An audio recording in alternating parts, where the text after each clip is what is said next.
Thank you very much, Mr. President. Ladies and gentlemen, good evening. Assalamu alaikum. Lovely to see you all here tonight.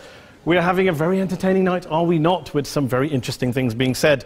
From the other side of the house tonight, let me begin by saying, as a Muslim, as a representative of Islam, I would consider myself an ambassador for Islam, a believer in Islam, a follower of Islam and its Prophet. So, in that capacity, let me begin by apologizing to Anne-Marie for the Bali bombings. I apologize for the role of my religion and me and my people, for the killing of Theo van Gogh, for 7/7. Yes, that was all of us. That was Islam, that was Muslims, that was the Quran. I mean, astonishing claims to make in the very first speech tonight, on a day like today, where the Conservative Prime Minister of the United Kingdom is having to come out and point out that these kind of views are anathema. And I believe you're trying to stand for the Labour Party to become an MP in Brighton. If you do, and you make these comments, I'm guessing you'll have the whip withdrawn from you, but then again, UKIP's on the rise, they'll take you, the BNP, they might have something to say about your views. This is what Mehdi Hassan always does. By the way, just on a factual point, since we heard a lot about the second speaker, about how backward we Muslims all are, on a factual point, you said that Islam was born in Saudi Arabia. Islam was born in 610 AD. Saudi Arabia was born in 1932 AD. So you were only 1,322 years off. Not bad? Not bad start there. Talking of maths, by the way, a man named Al-Khawarizmi was one of the greatest mathematicians of all time, a Muslim, worked in the golden age of Islam.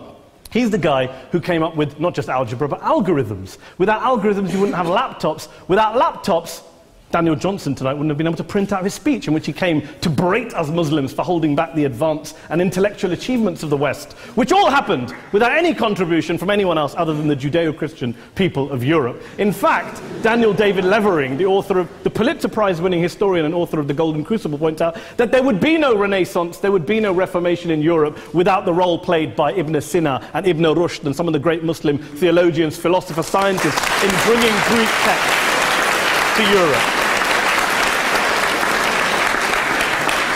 As for this being our university, I will leave that to the imagination as to who is our and who is there. I studied here too. An astonishing set of speeches so far making this case tonight. A mixture of just cherry-picked quotes, facts and figures, self-serving, selective, a farrago of distortions, misrepresentations, misinterpretations, misquotations. Daniel talked about my article in the New Statesman, which got me a lot of flack, where I talked about the anti-Semitism that is prevalent in some parts of the Muslim community, which indeed it is.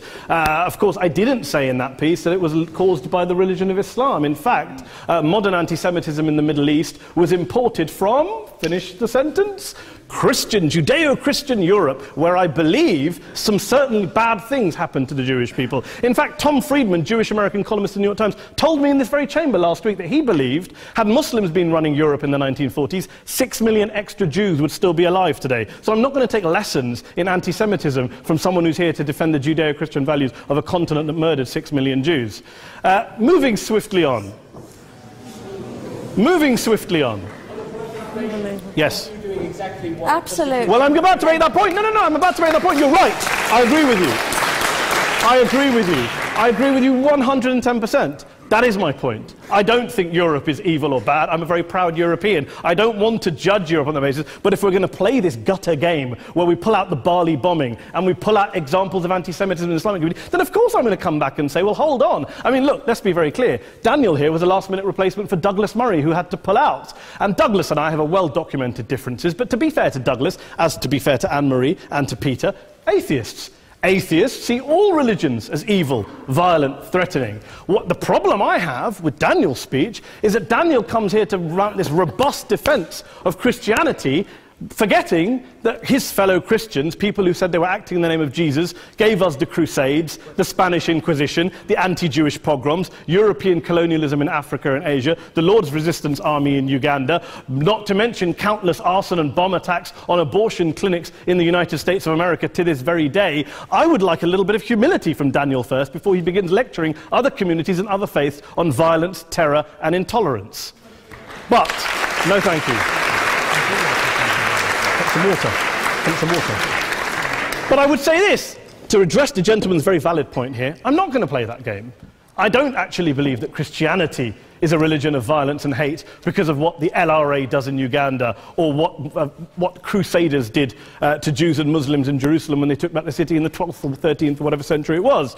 I believe that Christianity, like Islam, like pretty much every mainstream religion, is based on love and compassion and faith. I do follow a religion in which 113 out of the 114 chapters of the Quran begins by introducing the God of Islam as a God of mercy and compassion. I would not have it any other way. I don't follow a religion which introduces my God to me as a God of war, as some kind of Greek God of wrath, as a God of hate and injustice. Not at all. As Adam pointed out, you go through the Quran and you see the mercy and the love and the justice. And yes, you have verses that refer to warfare and violence. Of course it does. This is not a motion about pacifism. I'm not here to argue that Islam is a pacifistic faith. It is not. Islam allows military action, violence in certain limited contexts. And yes, a minority of Muslims do take it out of that context. But is it religious? We talked about Woolwich. Daniel and Anne-Marie have suggested that it's definitely religion that's behind all of this. Well, actually, what I find so amusing tonight is we're having a debate about Islam. And the opposition tonight have come forward. We have a graduate in law, a graduate in modern history, a graduate in chemistry. And, you know, I admire all of their intellects and their abilities, but we don't have anyone who's actually an expert on Islam, a scholar of Islam, a historian of Islam, a speaker of Arabic, even a terrorism expert or a security expert or a pollster, let alone to talk about what Muslims believe or think. Instead, we have people coming here, putting forward these views, putting forward these sweeping opinions. Listen to Professor Robert Pape of the University of Chicago, one of America's leading terrorism experts, who, unlike our esteemed opposition tonight, studied every single case of suicide terrorism between 1980 and 2005, 315 cases in total. And he concluded, and I quote, "There is little connection between suicide terrorism and Islamic fundamentalism or any of the world's religions. Rather, what nearly all suicide terrorist attacks have in common is a specific secular and strategic goal to compel modern democracies to withdraw military forces from territory that the terrorists consider to be their homeland." And the irony is, when we talk about terrorism, the irony is that the opposition and the Muslim terrorists, the Al-Qaeda types, actually have one thing in common. Because they both believe that Islam is a warlike, violent religion. They both agree on that. They have everything in common. Osama bin Laden would be nodding along to everything he's heard tonight from the opposition side. He agrees with them. The problem is that mainstream Muslims don't. The majority of Muslims around the world don't. In fact, a gentleman here started quoting all sorts of polls. Gallup carried out the biggest poll of Muslims around the world, of 50,000 Muslims in 35 countries. 93% of Muslims rejected 9/11 and suicide attacks. And of the 7% who didn't, they all, when polled and focus grouped, cited political reasons for their support for violence, not religious reasons. And as for Islamic scholars and what they say, well, Daniel talks about our University of Oxford. We'll go down to Oxford's Centre for Islamic Studies, get hold of a man named Sheikh Afifi al-Akiti, who is a massively well-credentialed and well-respected Islamic scholar, who has studied across the world, who in the days after 7/7 published a fatwa denouncing terrorism in the name of Islam, calling for the protection of all non-combatants at all times, and describing suicide bombings as an innovation with no basis in Islamic law. Go and listen to Sheikh Tahir al-Qadri, one of Pakistan's most famous Islamic scholars, who published a 600-page fatwa condemning the killing of all innocents and all suicide bombings unconditionally without any ifs or buts. There's nothing new here. This is mainstream Islam, mainstream scholarship, which has said this for years. You don't go out and kill people willy-nilly in the high street or anywhere else, on a bus or a mall, based on verses of the Quran that you cherry-pick without any context, any understanding, any interpretation, or any commentary. Point of information. Please. Well, it doesn't happen, apparently. I didn't say it doesn't happen at all. I never said it didn't happen. I don't blame Islam. Yes, it's a very good point. And a lot of us are campaigning against that. And we're campaigning against it in the name of Islam. We're campaigning against it in the name of various interpretations of Islam. Anne-Marie comes and scares us with her talk of Sharia law. I would like to see the book of Sharia law. It doesn't exist. People argue over what Sharia law is. And you empower the extremists by saying there is only one version. You empower them all. I don't believe you took any interruptions, Anne-Marie, so I think you should stay there for a moment. Several countries. Here's what we're dealing with. Here's what we're dealing with. We are dealing, I took your point. Here we are dealing with a 1400-year-old global religion, followed by 1.6 billion people in every corner of the world, a quarter of humanity, of all backgrounds, cultures, ethnicities. And yet the opposition tonight wants to generalize, stereotype, smear in order to desperately win this debate. And here's my question, if we're going to generalize and smear. If, okay, people say yesterday's bombers, and we've got to be careful, there's a trial going on, were yesterday's attackers, motivated by Islam? Big debate. I don't believe they were. Let's say they were. Let's say Faisal Shahzad, the Times Square bomber, was motivated by Islam. Let's assume, for sake of argument, that Richard Reeves, the shoe bomber, was motivated by Islam. If Islam is responsible for these killings, if Islam is what is motivating these people, and Islam is therefore not a religion of peace, a religion of war, then ask yourself this question: why aren't the rest of us doing it? Why is it such a tiny minority of Muslims are interpreting their religion in the way that the opposition claim they are? Let's assume there are 16,000 suicide bombers in the world. There aren't. Let's assume there are for the sake of argument.